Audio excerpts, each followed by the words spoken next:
십자가 신앙과 부활 신앙에 대한 이야기가 강단에서 별로 나오지 않습니다. 제가 어렸을 때 어머니 손잡고 교회를 다녔는데 내내 목사님 메시지가 십자가에 대한 이야기, 부활에 대한 이야기가 참 많았습니다.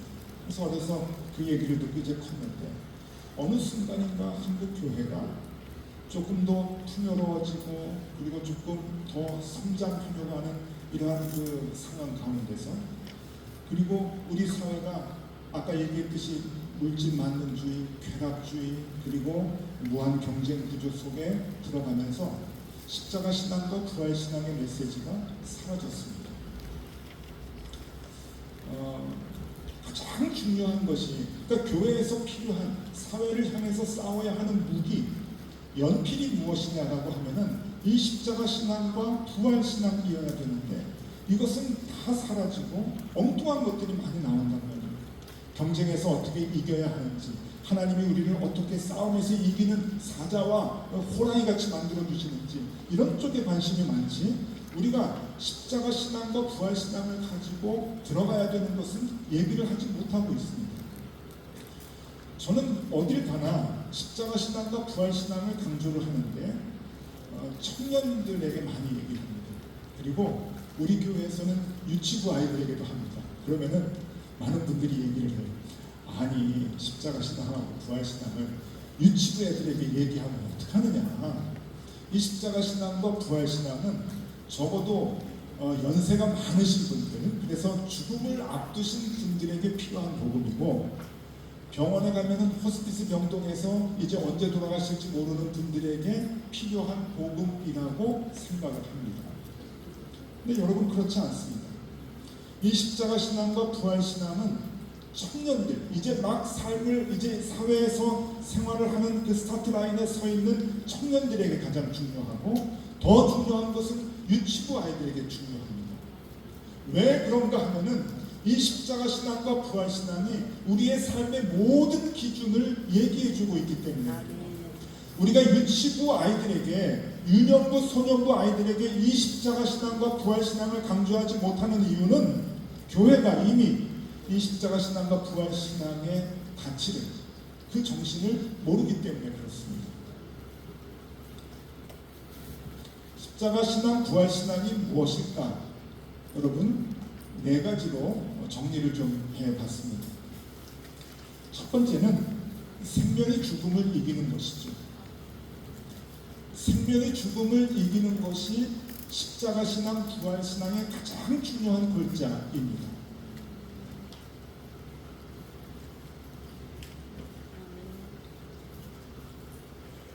목회를 하면서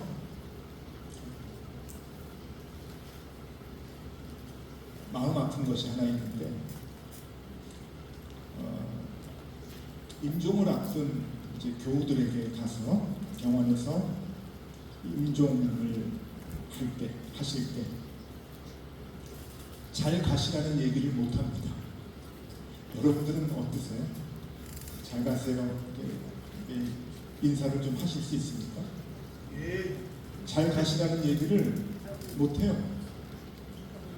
왜 못하는가 하면은 가족들이 싫어합니다. 우리 교회에서 같이 신앙생활을 하다가 얼마 전에 카나다로 이민을 가신 분이 계세요. 그러면은 앞에 나오라 그럽니다. 예배 시간에 광고 시간에 나오라 그래서 이민을 갈 때 이제 박수해주고 잘 가라 그러고 다시 돌아오면은 또 우리 교회 오라 그러고 기도해주고 그렇게 보냅니다. 그리고 예배 끝나면은 교인들이 다 모여가지고 서로 인사를 하죠. 잘 가시라고 가서 잘 사시라고. 여러분 지방을 갈 때도 인사를 하고 우리의 자녀들이 군대를 갈 때도 광고하고 기도해주고 인사를 합니다. 외국으로 이민 갈 때는 더더욱 환송을 해주죠. 그런데 가장 중요한 이사는 이 땅에서 하늘나라 가는 거 아닙니까? 그런데 그 이사에 인사가 없어요. 인사를 못하는 거예요. 잘 가시라고 얘기를 해야 되는데 싫어합니다. 가족들이. 그래서 제가 하도 답답해가지고 하루는 설교 시간에 교인들에게 얘기를 했어요. 가족들이 싫어해가지고 제가 그 인사를 못합니다. 그러니까 여러분들이 먼저 인사를 해달라고 제가 설교 시간에 한번 얘기를 했더니, 그 다음에 저하고 동갑인 어떤 여자 집사님이 이제 이제 4기 말기로 이제 임종을 앞두고 있었는데, 그 임종 예배 드리러 이제 병실을 찾았습니다.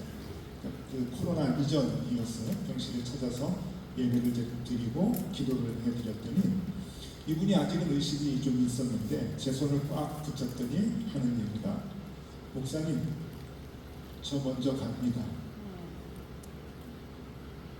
저 먼저 갈 테니까 목사님 그동안 감사했습니다. 그러고 인사를 하셔. 그래서 제가 그 집사님께 인사를 했죠. 집사님, 먼저 가세요. 저 곧 갈게요. 가서 만납시다. 가장 중요한 인사, 가장 중요한 인사가 교회에서 사라져버렸습니다. 목사님들은 그래요. 아유, 잘 가시라고 해놓고 안 가시고 다시 살아나시면 그거 어떡하냐고 이제 그런 걱정도 이제 하시는데, 아니 그러면 좋은 거죠, 뭐 그것도. 근데 여러분, 우리가 요즘 교인들 보니까 가족 중에 좀 일찍 돌아가시거나 그러면 너무 슬퍼하세요. 정말 많이 슬퍼하세요. 예, 슬픈 건 당연하겠지만 우리 부활의 소망이 있잖아요. 우리는 생명의 죽음이 이긴다는 그 믿음이 있잖아요. 사탄은 죽음이었어요. 그래서 예수님을 죽였습니다. 그래서 사탄이 승리한 것 같았죠. 그러나 예수님이 3일 만에 부활하심으로 생명이신 예수님이 죽음인 사탄을 이겼습니다. 여러분, 그거 자체가 우리에게 어마어마한 메시지잖아요. 그러니 우리는 죽음을 슬퍼하지 않죠. 우리는 모든 관심이 이 세상에 있질 않죠. 왜냐하면 우리는 부활의 소망이 있기 때문에 우리는 언제나 죽음을 이길 수가 있습니다. 이것이 생명이 죽음을 이긴다라고 하는 십자가 신앙, 부활 신앙의 가장 중요한 골자이죠. 그런데 십자가 신앙과 부활 신앙은 이것만 있는 것이 아닙니다. 여러분, 두 번째는 선이 악을 이깁니다. 선이 악을 이깁니다. 세상에 악한 사람들이 참 많죠. 그래서 악으로 사람들을 자꾸 누르려고 합니다. 이기려고 합니다. 선한 사람들은 자꾸만 당합니다. 다 뺏기고 삽니다. 억울하게 살죠. 이 사회 구조가 그렇습니다. 사회를 가만히 보면 악이 선을 이기는 것 같이 보입니다. 그런데 여러분, 부활신앙과 십자가 신앙이 우리에게 가르쳐주는 것은 선이 반드시 악을 이긴다라고 하는 겁니다. 예수님은 선이셨고 사탄은 악이었습니다. 사탄은 예수님을 죽임으로 인해서 선을 완전히 밟았다고 생각을 하죠. 이겼다고 생각을 합니다. 그런데 예수님은 3일 만에 부활하심으로 선이 악을 이기는 것을 보여주셨습니다. 사탄에게 완전히 이겼죠. 선이 이긴 거예요. 여러분, 그러면 우리는 알아야 합니다. 우리가 살아가는 모든 방식에 있어서 우리를 악한 마음으로 우리를 이기려고 하고 우리를 없애려고 하고 우리를 죽이려고 하는 그 모든 세력에서 우리는 악으로 갚지 않아도 된다고 하는 것을 알아야 합니다. 선으로 악을 갚아라라고 하는 것이 무슨 말인지 우리는 눈치채야 합니다. 우리는 선한 마음을 가지고 대해야 하는 거죠. 가끔 막 이렇게 악한 사람들이 막 대들면은 이성을 잃어버리게 돼요. 똑같이 악해야 된다고 생각하고 교회에서도 그리고 목사님들도 똑같이 악해야지, 그래야지, 악으로 이겨야지 그렇게 생각할 때가 있는데, 여러분, 우리는 그렇게 생활해서는 안 됩니다. 선이 반드시 악을 이깁니다. 선이 반드시 악을 이깁니다. 그러니 우리가 선해야 합니다. 악한 사람들의 대접을 받아도 우리는 선으로 그것을 갚아줘야 된다고 하는 것, 그것을 끝까지 실천해야 합니다. 왜? 그 선이 악을 이기기 때문에 그런 것이죠. 세 번째, 사랑이 미움을 이깁니다. 사탄은 미움이었습니다. 그래서 예수님을 죽였죠. 그러나 예수님은 사랑이었습니다. 예수님이 사랑으로 십자가에 못 박혀 죽으심으로 인해서 미움 앞에서 사랑이 힘을 못 쓰는 것 같이 보였지만은 3일 만에 부활하심으로 인해서 여러분 사랑이 미움을 이겼습니다. 사랑은 반드시 미움을 이깁니다. 이게 부활신앙이요 십자가 신앙이죠.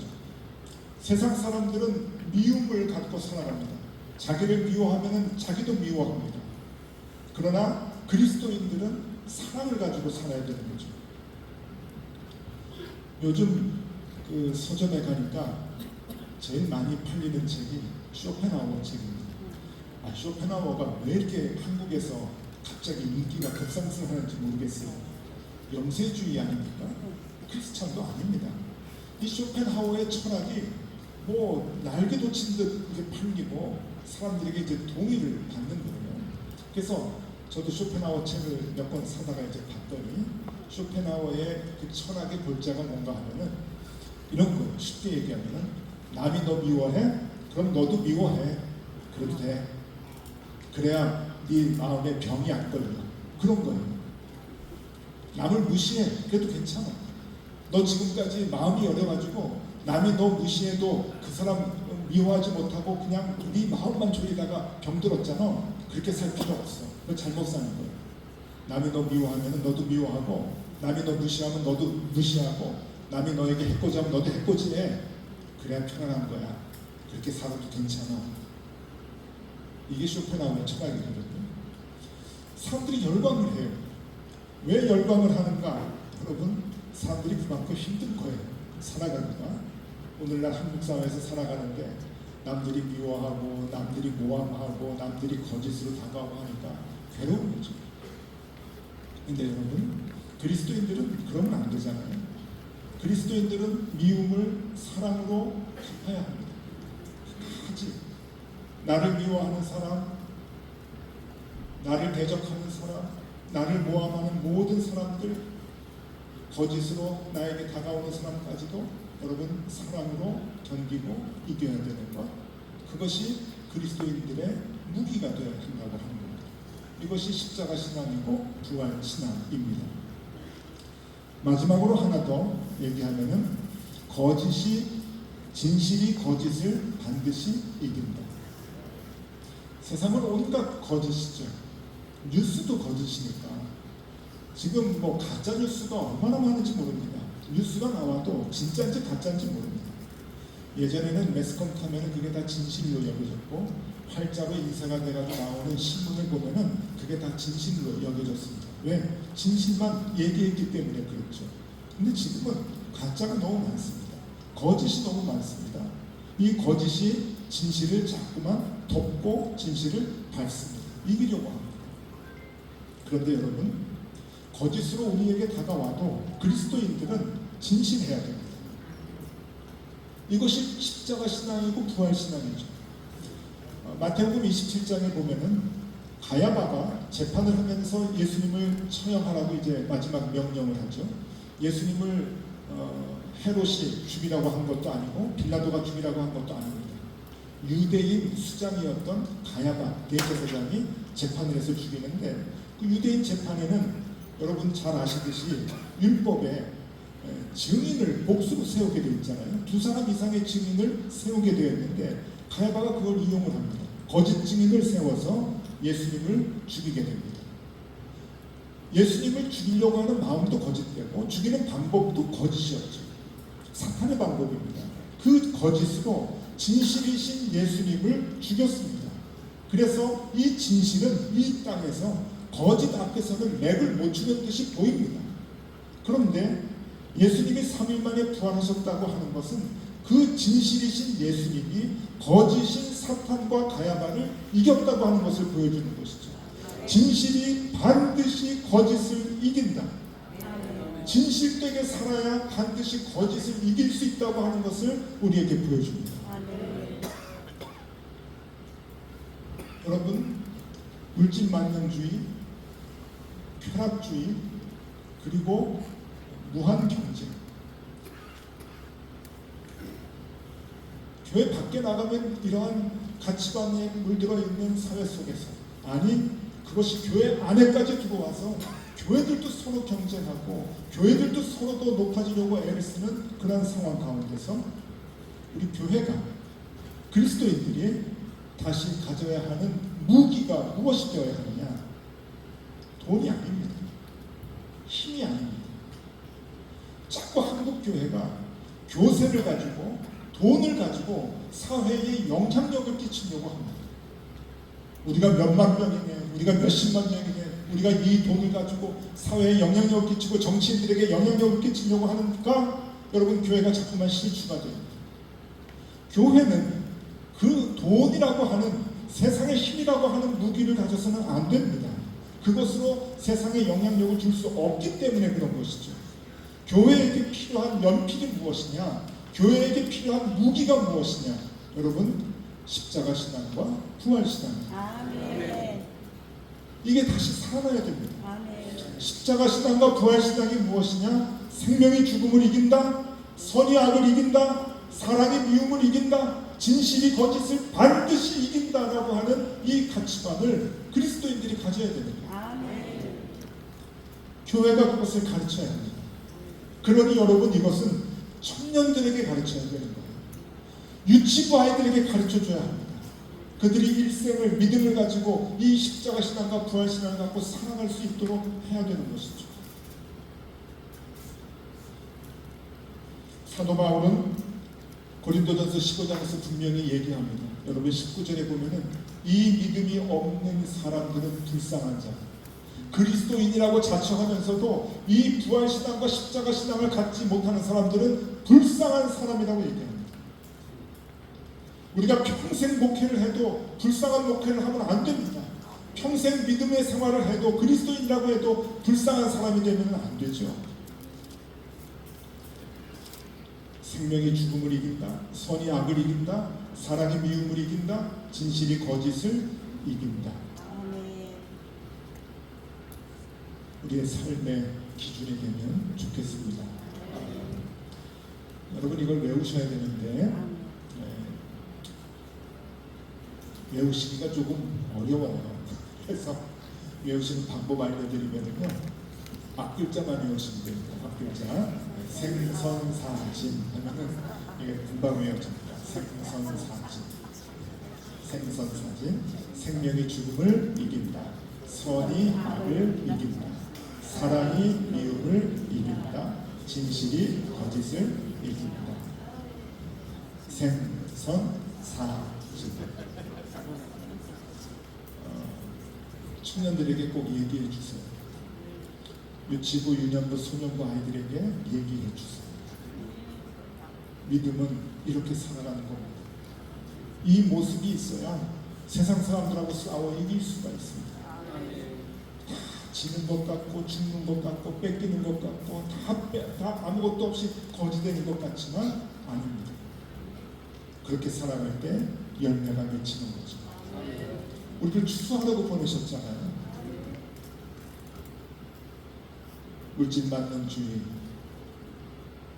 끝없는 쾌락주의, 무한 경쟁 구조, 이 사회 속에서, 늑대가 가득한 이 사회 속에서 허우덕거리는 우리 사람들을 여러분, 이 복음으로 건져내야 합니다. 아멘. 생선 사진 기억해 주세요. 그래서 사진 하나 가져왔습니다. 생선 사진. 이게 그건 아니에요. 옛날에 로마 시대 때 박해가 심했을 때 익투스 잘 아시죠? 예수 그리스도 우리의 구주 하나님의 아들이다 라고 하는 약자를 해서 서로 비표로, 그리스도인이라고 하는 그 비표를 서로 보여줬다고 하는 건데, 그건 아니지만 그래도 이해하기, 외우기 좋으시라고 생선사진. 여러분, 이것이 우리의 신앙이 되면 참 좋겠습니다.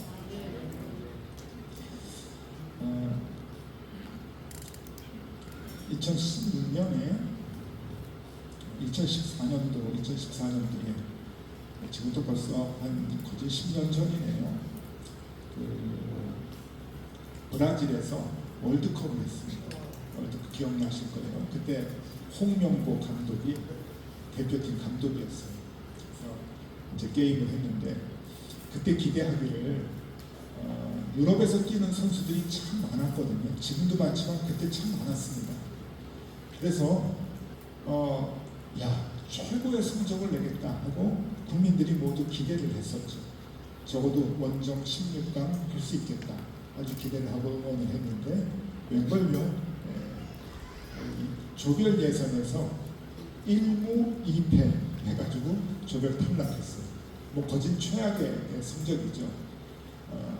그렇게 좋은 선수들을 가지고 1무 2패라고 하는 정말 부끄러운 성적을 내고서는 예선 탈락을 딱 해버렸는데 저 사진이 예선 탈락이 확정되는 마지막 게임 끝나고 나서 홍명보 감독의 모습입니다.